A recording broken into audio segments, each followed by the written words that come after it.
They said Clara Whitmore wasted 15 acres on sunflowers. That was what people whispered from the cabs of their pickup trucks the morning she drove the old red planter across the south field, the one everybody in Boone County still called the Dead Patch. It was early April, cold enough that frost silvered the fence wire, and the gravel road beside the Whitmore Farm carried every slow-moving witness in town. Dale Mercer was the first to stop. His blue Ford idled near the ditch, exhaust puffing white in the morning air. He leaned one elbow out the window and watched the planter rattle behind Clara's tractor. Across the road, Mrs. Harlan stood beside her mailbox with a coffee mug in one hand, squinting toward the field. Two men from the feed store slowed so much their tires crunched over the gravel like footsteps. Clara kept both hands on the wheel. The planter coughed, skipped, and dropped seed into crooked rows. Behind her, sacks of sunflower seed lay stacked in the pickup bed, yellow tags snapping in the wind. Every pass she made seemed to confuse the people watching even more. 15 acres was not much to a big operator with 1,000-acre ground and equipment that still smelled new. To the Whitmore Farm, it was the last piece of land flat enough to matter. The back pasture had gone thin. The creek bottom flooded every other spring. The north field was full of rocks and gullies. The south field was supposed to be Clara's chance to grow a cash crop, pay down the note, and prove to the bank that the farm still had a heartbeat. Instead, she was planting flowers. By noon, the story had reached the diner in town. Coffee cups paused halfway to mouths. Forks scraped against plates. Somebody near the pie case said Clara's father would have never turned corn ground into a flower patch. Another man, quieter, said the girl was probably just scared and guessing. That got fewer laughs, because most of them knew what fear felt like when a banker started calling. At the feed store, the owner set a bag of mineral blocks on the counter and looked out through the dusty front window. "The Whitmore girl's trying something," he said. Dale Mercer shook his head near the seed rack. "Trying is expensive when you are already broke." At the bank, the loan officer, Paul Renner, heard about the sunflowers before lunch. He did not laugh. He pulled Clara's file from the drawer, opened it, and stared at the numbers until his jaw tightened. He had known Luke Whitmore for 20 years. He remembered Luke bringing Clara in as a little girl, her boots too big, her hair falling out of a braid. But memory did not change a balance sheet. One more failed season would put the farm past saving. That afternoon, Clara heard a truck stop at the edge of the field. She did not look over. Words carried across open land, and she had learned early that hearing them did not mean she had to answer. The south wind pulled dust behind the planter. Her father's old tractor shook under her boots. The steering wheel trembled in her hands. She drove until the last bag was empty. Only then did she climb down. She stood in the field with the empty sacks folded under one arm and looked over the rows. They barely showed, just faint cuts in tired soil. From the road, it looked like she had done nothing at all. The Whitmore Farm had not always looked desperate. There were old photographs in the hallway that proved it. Clara's grandfather, Martin Whitmore, standing beside a new barn with his thumbs hooked into his suspenders. Her father, Luke, at 23, leaning against a green tractor with a grin full of certainty. Rows of corn shoulder-high by July. Apple trees heavy enough to bend their branches. Cattle crowded at the fence in winter, steam rising from their backs. Those pictures felt like another family's life now.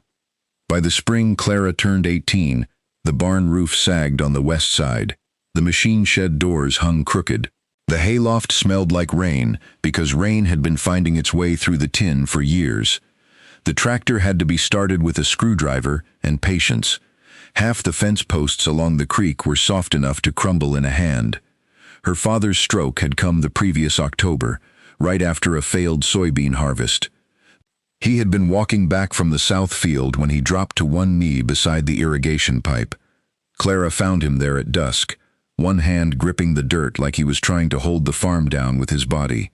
He lived, but part of him stayed trapped behind the damage. His right side dragged. His words came slowly, when they came at all. Some mornings he sat in the kitchen staring out at the field he could no longer work. The bank notices kept arriving. They came in white envelopes with neat windows and cruelly polite language. Clara stacked them on the kitchen table beside medicine bottles, seed catalogs, and the little notebook where she wrote every dollar that left the farm.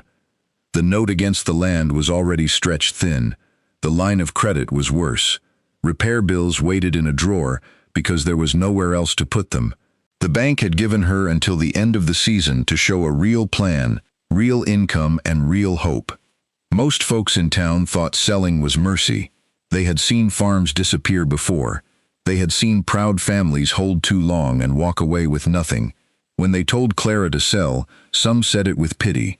Some said it because they wanted the land. Most said it because farming had trained them to fear experiments.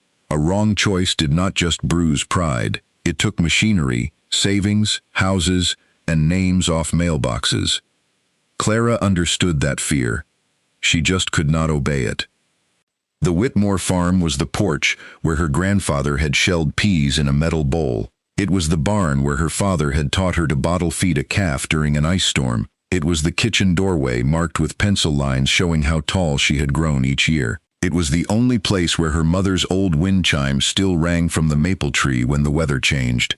To a banker, it was collateral. To Clara, it was the last living language of her family. The South Field was the worst part of that language. It had gone strange years earlier, after a renter worked it while Luke recovered from back surgery. He pushed it hard. Heavy herbicide, deep tillage, corn after corn, more fertilizer whenever the crop looked weak. Then he left when yields fell. After that, nothing grew right there.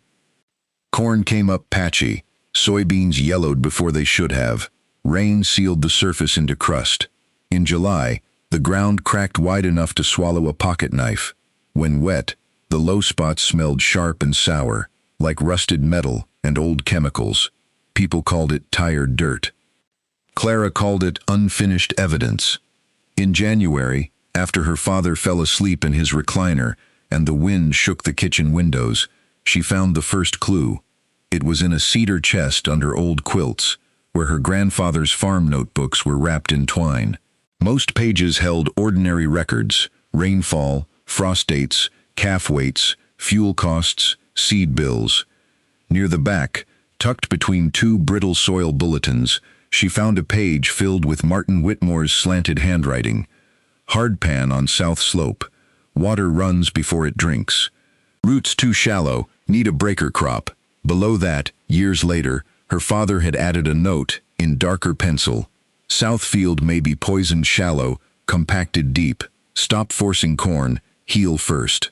Clara read those words so many times the paper softened at the fold. The next page mentioned sunflowers.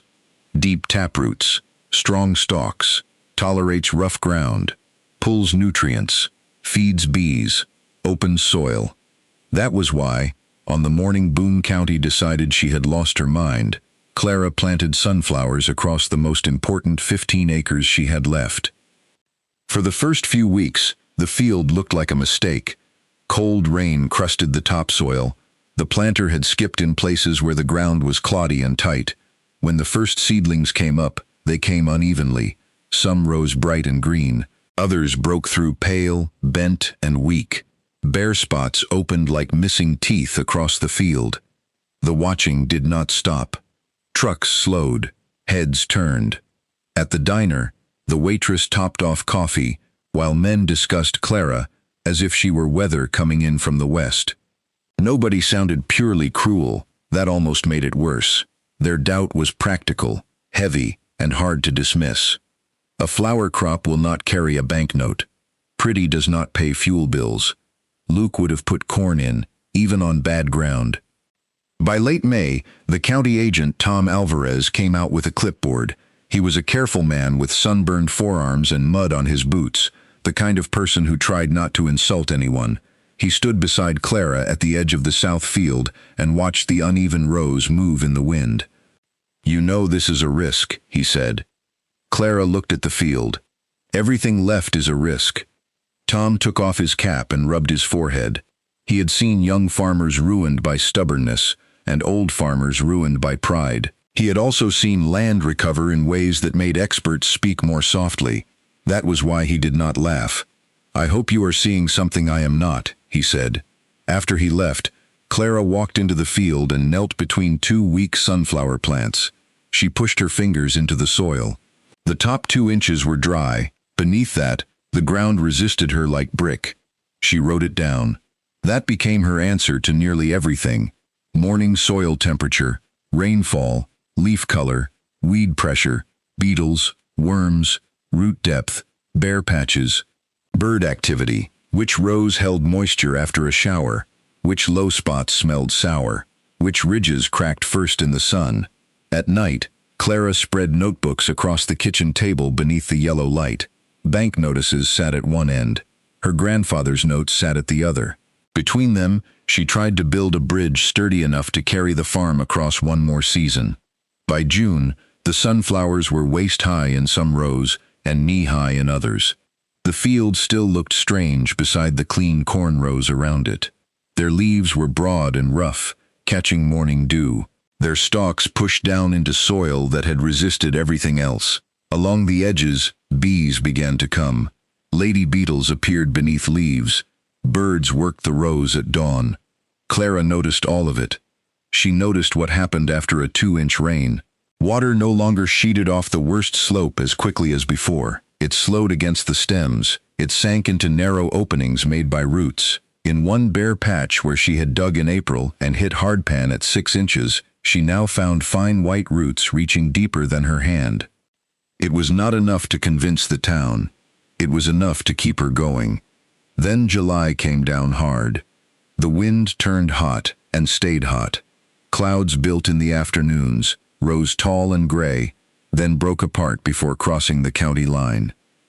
Corn leaves on nearby farms curled like hands closing into fists. Grass along the road went brittle. Dust followed every truck and hung in the air long after the engine noise faded. Clara's sunflowers suffered too.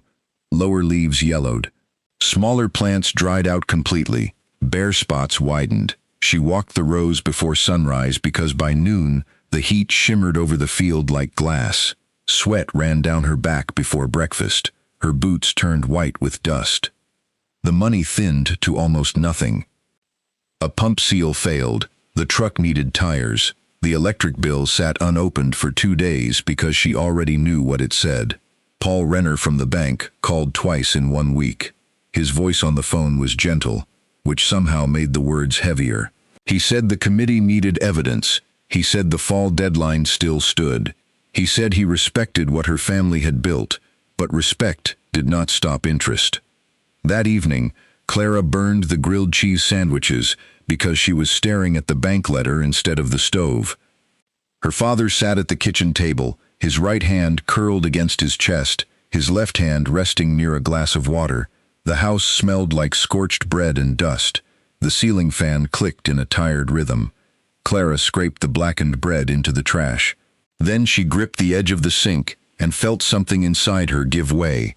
For months, she had let people think what they wanted. She had let trucks slow down. She had let men at the feed store turn her life into a lesson about foolish girls and dying farms. She had answered all of it with work. But that night, with the field burning outside and her father unable to stand beside her in it, Clara bent over the sink and cried. She cried quietly at first, then hard enough that her shoulders shook. She hated the sound of it. She pressed a dish towel to her mouth so her father would not hear, but of course he did. The room was too small for grief to hide. When she turned around, her father was watching her. His face had changed since the stroke. One side did not move the way it used to, but his eyes were still his, brown and tired and full of the field. Caresses with the heel of her hand. "I think I ruined it," she whispered. "I think I ruined everything trying to fix dirt nobody else even wanted." Her father worked his mouth. The effort made his jaw tremble. Clara stepped closer, ashamed of needing comfort from a man who had already lost so much. He lifted his left hand, slow as sunrise, and pointed through the kitchen window toward the dark shape of the south field. "Stay," he said. The word came rough and broken. Clara closed her eyes. Stay. The next morning, she went back before daylight. She patched the old drip lines she had salvaged from the equipment shed. She spread spoiled hay between the weakest rows to shade the ground. She hauled water in a cracked nurse tank to the worst corner of the field, not enough to save everything, only enough to keep the roots alive. When the tractor quit, she cleaned the fuel line herself. When a storm wind knocked down a section of fence, she fixed it by flashlight. People still talked. The tone had shifted, though. The jokes were quieter now, worn down by the same heat hurting everyone else. Even Dale Mercer looked less amused when he stopped at the fuel pump in town. His own corn had started firing at the bottom leaves. His operating loan was bigger than Clara's. He had more acres, more machinery, more to lose. By early August, the first blooms opened. They did not arrive all at once. One morning there were only a few yellow faces turned toward the rising sun, then a dozen, then 100. Then, almost overnight, the south field became a sheet of gold. 15 acres of sunflowers stood where people had expected failure, their heads bright against burnt hills and tired cornfields. Cars slowed even more, but nobody laughed from the road. Clara did not let herself celebrate. Beauty could not satisfy a banker. A pretty field could not repair a pump, pay a note, or keep the farm from being sold on courthouse steps. The real question was still buried underground. Then the weather broke in the worst possible way. After 62 days of punishing heat, a wall of storms rolled out of the west. The first clouds appeared at sunset, black and low, dragging lightning across the horizon. By midnight, rain hammered the roof so hard Clara woke sitting upright. Wind shoved against the house. The gutters overflowed. Somewhere in the dark, a loose sheet of tin banged like a rifle shot. The dry ground could not drink fast enough. Across Boone County, water ran off fields in brown sheets. Ditches filled. Terraces cut loose. On Dale Mercer's place, topsoil moved across the road in muddy ribbons. Corn stalks flattened. Soybean fields pooled in low spots where compacted ground refused to take in water. Clara pulled on her boots before dawn and ran toward the south field with a flashlight in one hand and rain needling her face. At the edge of the field, she stopped. For one breath, she was afraid to raise the light. The creek was out of its banks. Water rushed along the fence line. Mud swirled in the low places. Sunflower leaves hung torn and heavy. A few stalks leaned at ugly angles. Then the gray morning opened enough for her to see the rest. The field was battered, but it was still there. The stalks had broken the force of the runoff. Water moved through the rows instead of ripping across them. In places where roots had opened the hard layer, puddles sank slowly downward. The spoiled hay held over fragile soil like a rough blanket. At the lower edge of the field, the water running out was clearer than the chocolate-brown flood pouring off neighboring ground. Clara walked into the rows, mud sucking at her boots. She knelt and pressed her fingers into the soil. It gave. Not much, just enough. By noon, trucks lined the road. No one made a show of it. Nobody wanted to look too interested. Farmers leaned on tailgates, arms crossed, caps low. Tom Alvarez came back with mud up the legs of his jeans. Paul Renner from the bank arrived in a clean truck that looked out of place beside the ditch. Dale Mercer stood by the fence, staring at the water seeping from Clara's field. Across the road, his own topsoil had collected in the ditch in thick brown piles. His face was not mean that day. It looked tired. Clara saw him swallow before he spoke. "That field should have washed," he said. Clara looked across the sunflowers. It almost did. Dale nodded slowly, as if the answer cost him something. The storm did not save her by magic. It only showed what the field had been doing all season, while people laughed from the road. In September, the sunflowers dried under clear skies. Their bright petals curled and fell, leaving heavy dark heads bowed toward the ground. Clara borrowed an old header from a farmer her father had once helped years before. The harvest was slow, dusty, and full of breakdowns. Twice she stopped to repair a chain. Once she cried behind the grain truck where no one could see, not from fear this time, but because the crop was real and the truck was filling. The yield did not make her rich overnight. It was not a miracle number that erased every problem, but it was far better than anyone expected from the dead patch, and a small oilseed processor 40 miles away paid a premium for the crop. The check covered the emergency bills, repaired the pump, and put a serious payment in Clara's hand when she walked into the bank. Still, the bigger proof came from the soil. She drove samples to the extension office in paper bags, labeled by row and depth. When the results came back, she stood in the parking lot and read them 3 times before she let herself breathe. Organic matter had ticked upward. Compaction readings had improved. Microbial activity was stronger where the sunflower stand had been thickest. The chemical residue markers that had worried her father were lower in the top layer than they had been the year before. The south field was healing. Inside the bank, Paul Renner turned the pages of her notebook slowly. Clara had brought rainfall charts, yield numbers, seed costs, oilseed receipts, soil results, and a rotation plan for winter rye, clover, and corn. She wore clean jeans, work boots, and her father's old canvas jacket. Paul tapped one page with his pen. "You kept records on every section?" Clara nodded. "Why?" "Because nobody was going to believe the field unless I could prove it." Paul looked at her then, really looked, the way adults sometimes forget to look at young people until the young person forces the room to change shape around them.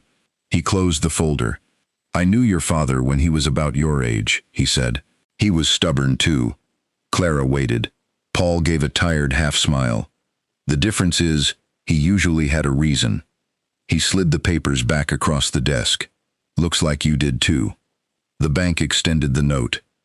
Word spread again, as it always did, but this time, the story sounded different by the time it reached the diner.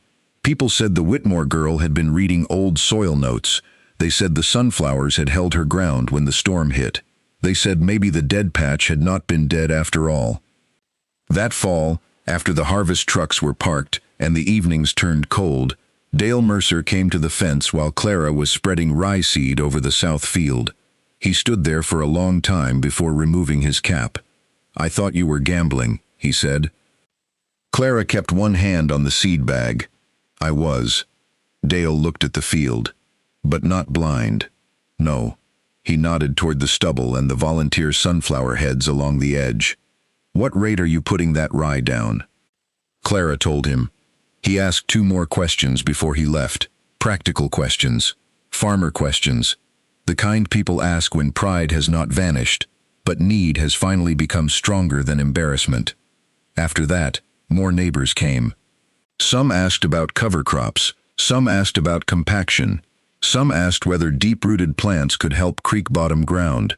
The feed store owner started stocking smaller bags of sunflower seed because people kept asking. Tom Alvarez brought 2 younger farmers to walk Clara's field.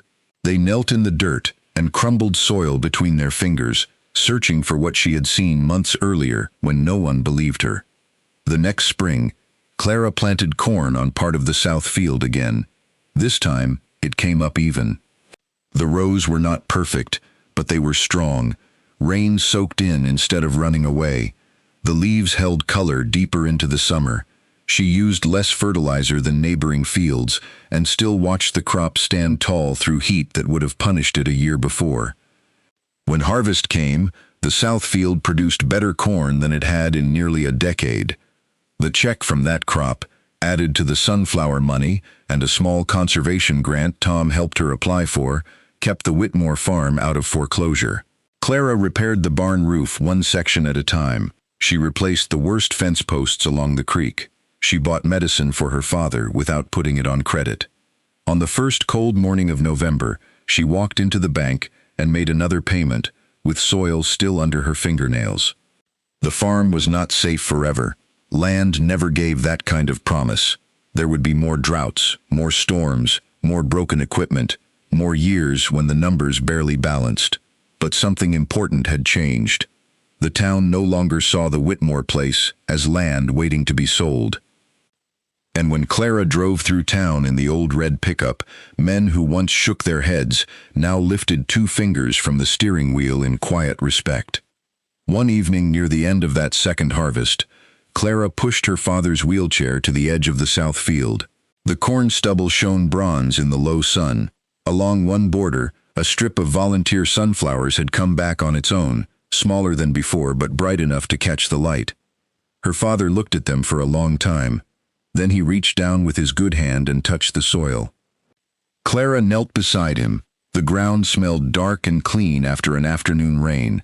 Worms moved beneath the residue. Fine roots held the earth together in small living threads.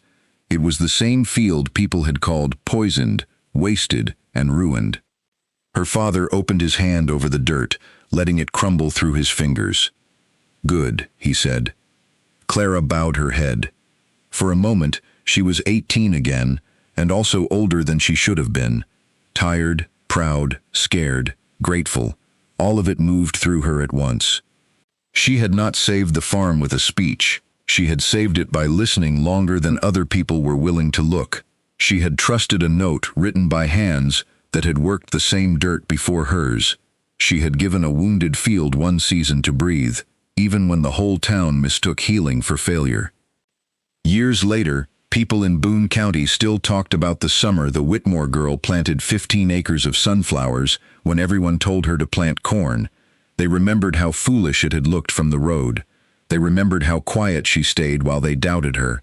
And they remembered the morning after the storm, when washed-out fields told one story and her standing sunflowers told another.